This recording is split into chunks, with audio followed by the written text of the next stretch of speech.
সেইদিনা তুমি আহিছিলাহে মাথো।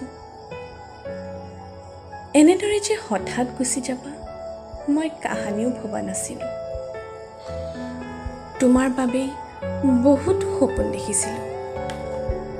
তোমাৰ বাবেই জীৱনটো নৱৰূপত সজাব শিকিছিলোঁ, কিন্তু নোৱাৰিলোঁ। আধাতে থমকি ৰ'ব লগা হ'ল। মোৰ জীৱনটো আৰু নৱৰূপী প্ৰতিটো বস্তু এটিকৈ হঠাতেই ভাগি গ'ল সকলো। তুমিও হঠাৎ গুচি গ'লা।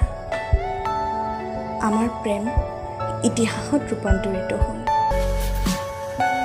এতিয়া মাথো সোঁৱৰাইছোঁ স্মৃতিবোৰ, চাই আছোঁ পুৰণি হৈ যোৱা তাহানিৰ চিঠিবোৰ।